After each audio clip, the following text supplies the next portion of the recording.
अब हम करेंगे कि components of aggregate demand basically है क्या, what are the components of aggregate demand.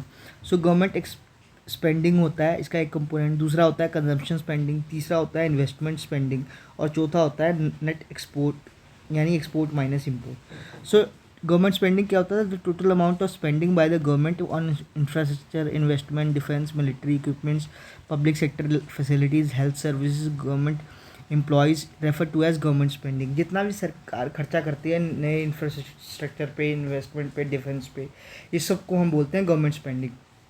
ठीक है। It does not include spending on transfer payments, मतलब जब सरकार किसी को पेंशन देती है या कोई क्या बोलते हैं सब्सिडीज़ देती है तो वो गवर्नमेंट स्पेंडिंग का हिस्सा नहीं होता, क्योंकि वो यूनिलेटरल पेमेंट होती है, मतलब एक तरफा पेमेंट, उसके बदले में आप कुछ सरकार को नहीं करते या कोई इकॉनमी कुछ नया नहीं जनरेट कर रही होती। So it does not include basically transfer payments, pensions, subsidies and aid transfer to needy countries. ठीक है। दूसरा होता है कंजम्पशन स्पेंडिंग। कंजम्पशन स्पेंडिंग का मतलब होता है it is the largest component of aggregate demand. Aggregate demand का ये लार्जेस्ट कंपोनेंट है इकोनॉमी के अंदर। It refers to total amount spend by the individual. हम जो आम लोग हैं वो जो अपना पैसा खर्च करते हैं किसी भी चीज़ को खरीदने में, चाहे लैपटॉप खरीदे या कंप्यूटर खरीदे, चाहे कुछ बुक्स खरीदे, तो वो उसको हम बोलते हैं consumption spending. So total amount spend by the individual और household on goods and services in an economy. कितना रुपया हम खर्च कर रहे हैं सामान को खरीदने में, उस जो भी टोटल रुपया हम खर्च कर रहे हैं उसको हम बोल देंगे कंजम्पशन स्पेंडिंग। ठीक है। Consumption spending is influenced by number of factors, जैसे कि डिस्पोजेबल इनकम कितनी है आपकी, ठीक है, पर कैपिटा इनकम कितनी है आपकी, मतलब जितनी ज़्यादा पर कैपिटा इनकम होगी उतनी ज़्यादा स्पेंडिंग होगी। आपका डेट कितना है, मतलब उधार कितना है। कंज्यूमर एक्सपेक्ट क्या कर रहा है फ्यूचर इकोनॉमी के अंदर कि प्राइसेस बढ़ेंगे, अगर बढ़ेंगे तो अभी ज़्यादा खरीदेगा, अगर उसको पता है कि प्राइसेस घटेंगे तो अभी कम खरीदेगा और बाद में ज़्यादा खरीदेगा।